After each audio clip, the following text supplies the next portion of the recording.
Eventos Finais, capítulo 6. O estilo de vida e as atividades do remanescente. Espírito de serviço e abnegação. Longamente tem Deus esperado que o espírito de serviço se apodere de toda a igreja, de maneira que cada um trabalhe para ele segundo sua habilidade. Quando os membros da Igreja de Deus fizerem a obra que lhes é indicada nos necessitados campos nacionais e estrangeiros, em cumprimento da comissão evangélica, todo mundo será logo advertido, e o Senhor Jesus retornará à terra com poder e grande glória.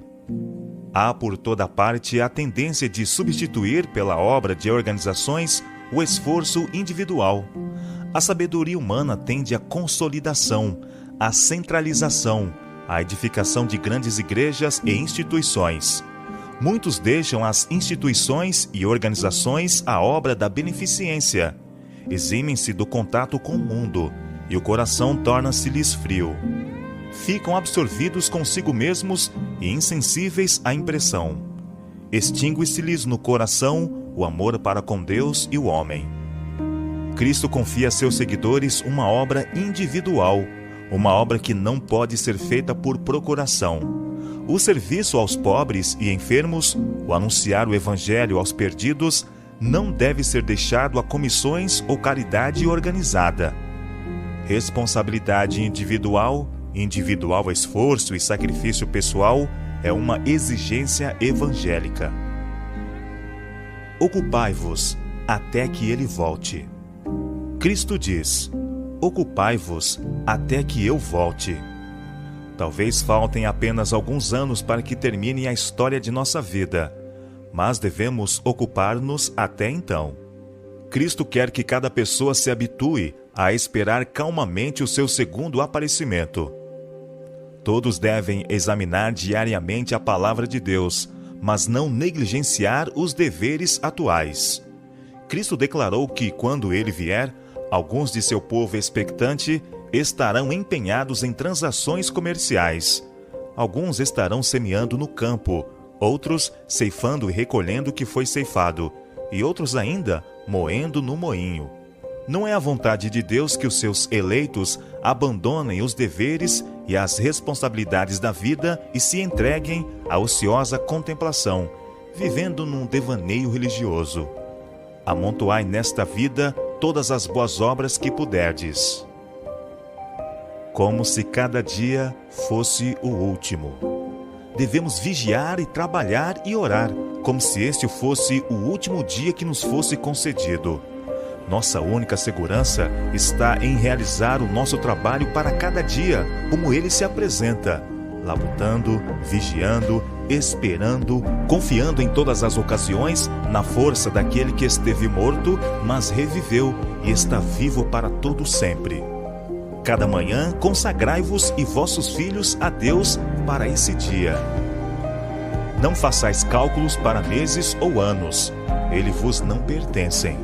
Um curto dia é o que vos é dado. Como se fosse esse o vosso último dia na terra, trabalhai para o Mestre durante as suas horas. Deponde perante ele todos os vossos planos, para serem executados ou rejeitados, conforme o indique a sua providência. Conscienciosa observância do sábado. É intuito do Pai Celestial preservar entre os homens, mediante a observância do sábado, o conhecimento de si mesmo. Seu desejo é que o sábado nos aponte a ele como o único Deus verdadeiro, e pelo conhecimento dele possamos ter vida e paz. Durante toda a semana nos cumpre ter em mente o sábado e fazer a preparação indispensável, a fim de observá-lo conforme o mandamento. Não devemos observá-lo simplesmente como objeto de lei. Devemos compreender suas relações espirituais com todos os negócios da vida. Quando o sábado é desta forma lembrado, as coisas temporais não influirão sobre o exercício espiritual de modo a prejudicá-lo. Nenhum serviço atinente aos 6 dias de trabalho será deixado para o sábado. Devem-se atender às necessidades da vida, cuidar dos doentes, suprir as faltas dos necessitados. Não será tido por inocente o que negligenciar a aliviar o sofrimento no sábado. O santo dia de repouso de Deus foi feito para o homem, e os atos de misericórdia se acham em perfeita harmonia com seu desígnio. Deus não deseja que suas criaturas sofram uma hora de dor que possa ser aliviada no sábado ou noutro dia qualquer. Fiéis nos dízimos e nas ofertas. O dízimo é sagrado, reservado por Deus para si mesmo. Tem de ser trazido ao seu tesouro para ser empregado em manter os obreiros evangélicos em seu labor. Lede atentamente o 3º capítulo de Malaquias e vede o que diz o Senhor a respeito do dízimo. O Novo Testamento não dá novamente a lei do dízimo, como também não a dá a do sábado, pois pressupõe a validade de ambos e explica sua profunda importância espiritual. O Senhor convida hoje os adventistas do 7º dia de todas as partes para a Ele se consagrarem e fazerem, segundo sua capacidade, o máximo que lhes for possível para auxiliar sua obra. Por sua liberalidade ao fazer donativos e ofertas, deseja Ele que revelem apreço por suas bênçãos e gratidão por sua misericórdia. Caridade à beira da morte é um pobre sucedâneo da beneficência em vida. As necessidades da causa aumentarão continuamente à medida que nos formos aproximando do fim do tempo. Somos colocados sob prova no mundo, a fim de determinar nossa habilitação para a vida futura. Nenhum daqueles cujo caráter estiver maculado com a nódoa imunda do egoísmo poderá entrar no céu. Portanto, Deus nos prova aqui, concedendo-nos posses temporais, para que o uso que disso fizermos possa revelar se nos poderão ser confiadas as riquezas eternas. Estabelecer novas instituições. Alguns poderão dizer: se o Senhor vem logo, que necessidade há de estabelecer escolas, sanatórios e fábricas de alimentos? Que necessidade há de que nossos jovens aprendam ofícios? Está no desígnio do Senhor que constantemente desenvolvamos os talentos que nos deu. Não podemos fazer isto a menos que os usemos. A perspectiva da breve volta de Cristo não deve conduzir à indolência. Ao contrário, ela deve nos levar a fazer tudo o que pudermos para abençoar e beneficiar a humanidade. Uma grande obra precisa ser efetuada em todas as partes do mundo, e porque o fim está perto, ninguém deve deduzir que não é necessário especial esforço para edificar as diversas instituições que a causa requer.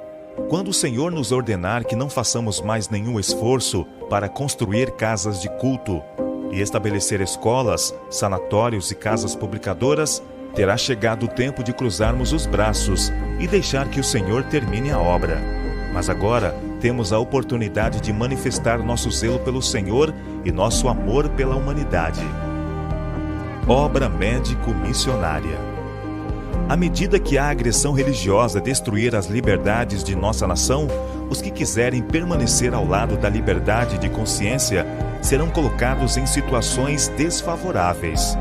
Em seu próprio interesse, devem eles, enquanto têm oportunidade, tornar-se entendidos com respeito às doenças, suas causas, maneiras de evitá-las e a cura. E os que isto fazem encontrarão um campo de trabalho em qualquer parte. Haverá sofredores, quantidade deles, que necessitarão de auxílio, não só entre os de nossa própria fé, mas principalmente entre aqueles que não conhecem a verdade. Desejo dizer-vos que em breve nenhuma obra será realizada pelo plano ministerial, senão a obra médico-missionária. O povo de Deus dá valor à sua saúde. Foi-me mostrado que a reforma de saúde é uma parte da mensagem do terceiro anjo e está tão intimamente ligada a ela como o braço e a mão ao corpo humano. Chá, café, fumo e álcool precisam ser apresentados como condescendências pecaminosas. Não podemos pôr a carne, os ovos, a manteiga e o queijo em pé de igualdade com esses artigos colocados sobre a mesa. Estes não devem ser postos na frente como o tema principal de nossa obra. Os primeiros, chá, café, fumo, cerveja, vinho e todas as bebidas alcoólicas, não devem ser ingeridos moderadamente, mas rejeitados. A verdadeira temperança nos ensina a dispensar inteiramente todas as coisas nocivas e usar judiciosamente aquilo que é saudável. ar puro, luz solar, abstinência, repouso, exercício, regime conveniente, uso de água e confiança no poder divino. Eis os verdadeiros remédios. Tudo quanto prejudica a saúde não somente diminui o vigor físico, como tende a enfraquecer as faculdades mentais e morais. A condescendência com qualquer prática nociva à saúde torna mais difícil a uma pessoa o discernir entre o bem e o mal, e daí mais difícil resistir ao mal. Retornar à alimentação original. Deus está procurando levar-nos de volta, passo a passo, a seu desígnio original, que o homem subsista com os produtos naturais da terra.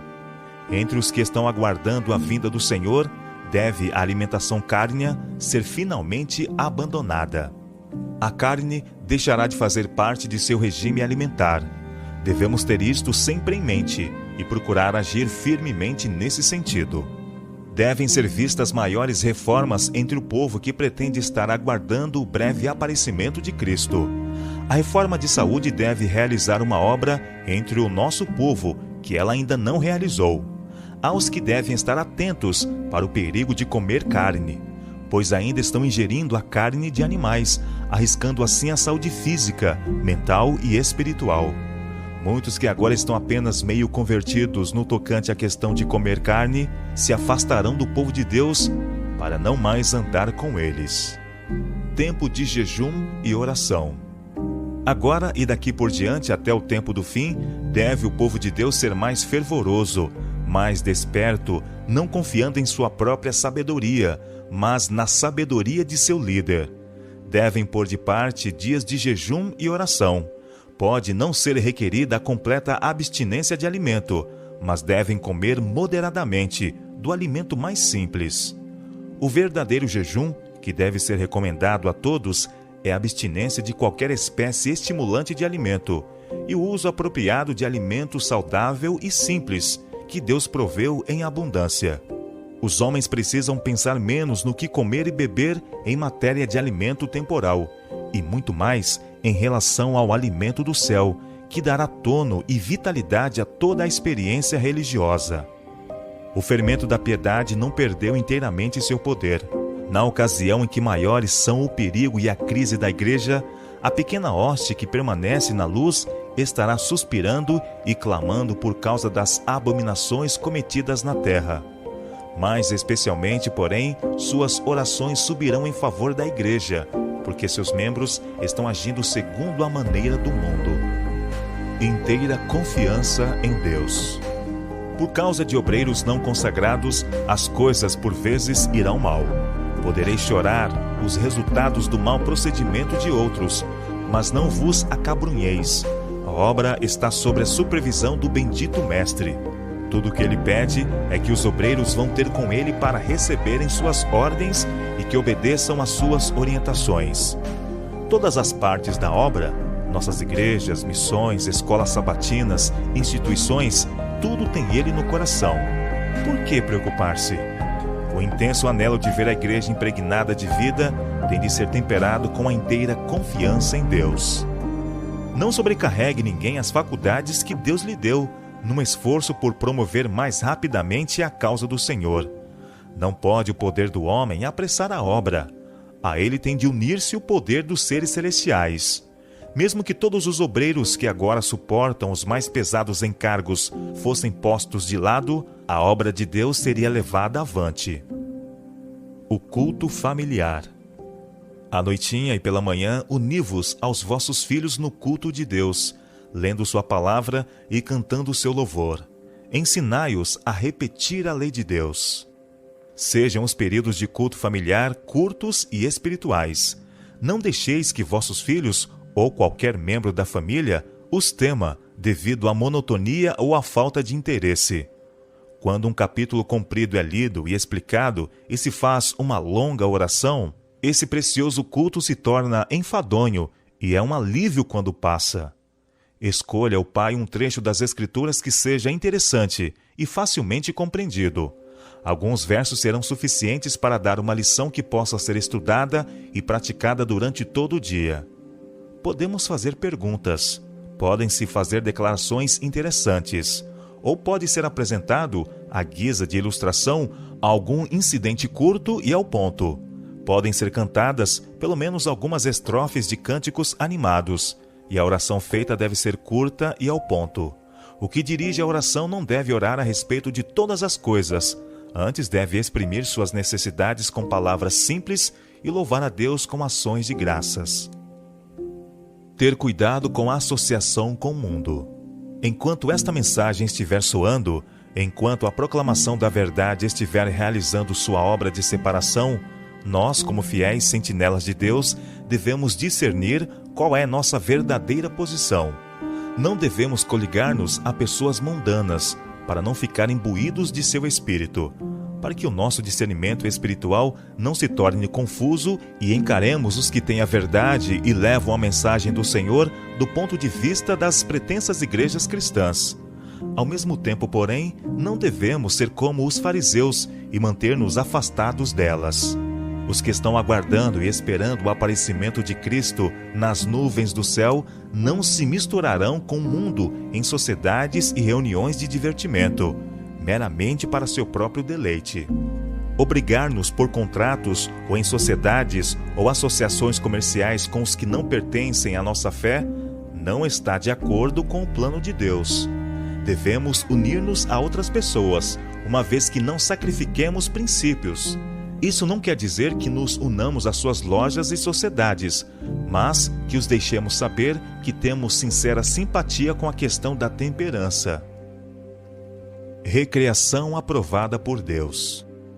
É privilégio e dever dos cristãos procurar refrigerar o espírito e revigorar o corpo mediante inocente recreação, com o intuito de empregar as energias físicas e mentais para a glória de Deus. Os cristãos têm ao seu dispor muitas fontes de felicidade e podem dizer com infalível certeza quais são os prazeres lícitos e corretos. Podem gozar de recreações que não dissipem a mente ou aviltem a alma. Não iludam, nem deixem após si triste influência que destrua o respeito próprio ou impeça o caminho da utilidade. Caso possam levar consigo a Jesus e manter-se em espírito de oração, estão perfeitamente salvaguardados. As nossas reuniões devem ser dirigidas de tal maneira e nossa conduta aí deve ser tal que, ao voltarmos para casa, possamos ter uma consciência livre de ofensa para com Deus e o homem. A consciência de não havermos ferido ou, de algum modo, causado algum dano àqueles com quem estivemos em contato ou exercido sobre eles qualquer nociva influência. Toda diversão em que vos puder desempenhar, pedindo sobre ela, com fé, a bênção de Deus, não será perigosa.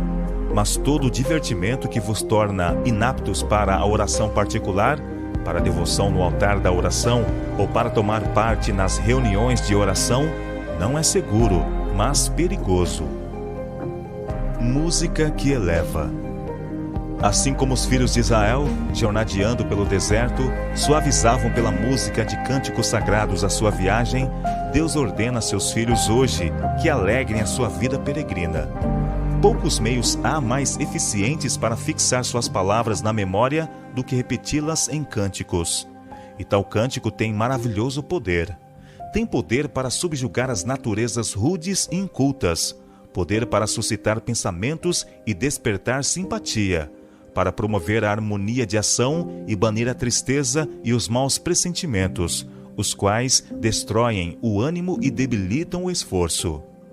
A música faz parte do culto de Deus nas cortes celestiais, e devemos esforçar-nos em nossos cânticos de louvor por nos aproximar tanto quanto possível da harmonia dos coros celestes. O cântico, como parte do culto religioso, é um ato de adoração, tanto como a prece. O emprego de instrumentos de música não é absolutamente objetável. Eles eram usados nos serviços religiosos dos antigos tempos. Os adoradores louvavam a Deus com a harpa e o símbolo, e a música deve ter seu lugar em nossos cultos. Televisão e teatro. Entre as casas de diversões, a mais perigosa é o teatro. Em lugar de ser uma escola de moralidade e virtude, como costuma ser chamada, é ela justamente o viveiro da imoralidade. Os hábitos viciosos e as tendências pecaminosas são fortalecidas e confirmadas por esses entretenimentos. As cantigas baixas, os gestos, expressões e atitudes indecentes corrompem a imaginação e aviltam a moral. Todo jovem que assiste habitualmente a tais exibições será corrompido em princípio. Não existe em nosso país influência mais poderosa para corromper a imaginação, destruir as impressões religiosas e enfraquecer o gosto pelos prazeres tranquilos e as sóbrias realidades da vida do que as diversões teatrais. O gosto por essas cenas aumenta em cada transigência, assim como o desejo para com as bebidas intoxicantes se fortalece com seu uso.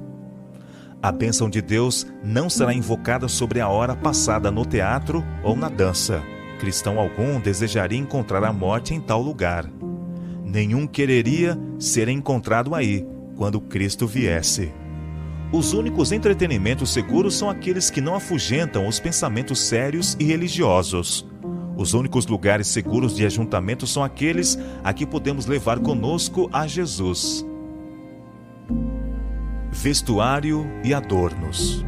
Não há necessidade de fazer do assunto do vestuário o ponto principal de vossa religião. Algo mais valioso há de que falar. Falai de Cristo, e quando o coração estiver convertido, tudo que não está em harmonia com a palavra de Deus cairá. Se somos cristãos, seguiremos a Cristo, ainda mesmo que o caminho em que tenhamos de andar contrarie as nossas inclinações naturais. Não há necessidade de vos dizer que não deveis usar isto ou aquilo, pois se o amor dessas coisas vãs estiver em vosso coração, pôr de parte os vossos adornos apenas se assemelhará ao cortar a folhagem de uma árvore. As inclinações do coração natural de novo surgiriam. Deveis ter consciência própria. Rogo ao nosso povo que ande cuidadosa e circunspectamente diante de Deus. Segue os costumes no vestir até onde eles se conformem com os princípios da saúde. Vistam-se as nossas irmãs com simplicidade, como muitas fazem, tendo as vestes de material bom e durável, apropriado para esta época, e não permitam que a questão do vestuário lhes encha a mente. Nossas irmãs devem vestir-se com simplicidade, devem trajar-se com roupas modestas, com modéstia e sobriedade. Dai ao mundo uma ilustração viva do adorno interior da graça de Deus. A aparência exterior é um indicador do coração. A necessidade de publicações. Devem ser editadas publicações, escritas nas línguas mais claras e simples, explicando os assuntos de vital interesse e tornando conhecidas as coisas que sobrevirão ao mundo. A primeira e a segunda mensagens foram transmitidas em 1843 e 1844. Estamos agora sob a proclamação da terceira mensagem, mas todas as três mensagens ainda devem ser proclamadas. Devemos transmitir estas mensagens ao mundo em publicações, em palestras, mostrando na sequência da história profética o que passou e o que está para vir. A verdade deve ser dita sem rebuços, em folhas soltas e brochuras, e estas espalhadas como folhas de outono. Patriarcas e profetas, Daniel e o conflito dos séculos são agora mais necessários do que nunca dantes. Deveriam circular amplamente, porque as verdades a que dão ênfase abrirão muitos olhos cegos. Enquanto durar o tempo da graça, haverá oportunidade de o coportor trabalhar. Nossas revistas não devem conter ataques violentos. Que aqueles que escrevem em nossas revistas não dirijam rudes ataques e alusões que por certo hão de causar dano, e que obstruirão o caminho e nos impedirão de fazer a obra que devemos fazer a fim de alcançar todas as classes, inclusive os católicos. É nossa obra falar a verdade em amor e não misturar com a verdade os elementos não santificados do coração natural e falar coisas que se assemelham ao mesmo espírito possuído por nossos inimigos. Não devemos usar palavras ríspidas e ferinas. Excluí-as de todo o artigo escrito. Eliminai-as de toda palestra proferida. Deixai que a palavra de Deus efetue o ato de cortar e de repreender. Deixai que homens finitos se escondam e permaneçam em Jesus Cristo. Devemos suprimir toda expressão em nossos escritos e declarações que, se não for interpretada ao pé da letra, possa ser deturpada de tal modo que pareça ser contrária à lei e à ordem. Tudo deve ser cuidadosamente considerado, para que não nos tornemos conhecidos por proferir certas coisas que deem a impressão de que somos desleais ao nosso país e suas leis. O cristianismo não se exterioriza em acusações e condenações pugilísticas. Acautelar-se contra questões secundárias. Deus não esqueceu o seu povo, escolhendo um homem isolado aqui e outro ali, como os únicos dignos de que lhes confie a verdade. Não dá a um homem luz contrária à estabelecida fé do corpo de crentes. Em toda reforma, surgiram homens pretendendo isso. Ninguém confia em si mesmo, como se Deus lhe houvesse conferido luz especial acima de seus irmãos. Alguém aceita umas ideias novas e originais que não parecem discordar da verdade. Sobre isso se demora, até que lhe parece revestido de beleza e importância, pois Satanás tem poder para lhe dar essa falsa aparência. Por fim, torna-se o seu tema todo absorvente, o único e grande ponto em volta do qual tudo gira, e a verdade é desarraigada do coração. Advirto-vos que vos guardeis contra esses movimentos desviados, cuja tendência é distrair a mente da verdade. O erro jamais é inofensivo, nunca ele santifica, mas sempre traz confusão e dissensão. Enfatizar a unidade, não as diferenças. Existem 1000 tentações disfarçadas, preparadas para os que têm a luz da verdade, e a única segurança para qualquer de nós está em não recebermos nenhuma nova doutrina, nenhuma interpretação nova das Escrituras, antes de submetê-la à consideração dos irmãos de experiência. Apresentai-a a eles, com espírito humilde e pronto para aprender, fazendo fervorosa oração. E se eles não virem luz nisto, atendei ao seu juízo, porque na multidão de conselheiros há segurança. Surgiram homens e mulheres proclamando possuir alguma nova luz ou alguma nova revelação, e cuja tendência é abalar a fé nos marcos antigos. Suas doutrinas não resistem à provada palavra de Deus. Mesmo assim, almas serão enganadas. Farão circular relatórios falsos e alguns serão apanhados pela armadilha. Não podemos ser demasiado vigilantes contra toda forma de erro, pois Satanás está constantemente buscando afastar da verdade os homens. Devemos tornar evidente que é essencial ser unidos, não para requerer que os outros concordem com as nossas ideias, mas porque, se todos buscarem a mansidão e humildade de Cristo, terão o mesmo sentimento que Ele. Então, haverá unidade de espírito. Insto com os que professam crer na verdade, que andem em união com os irmãos.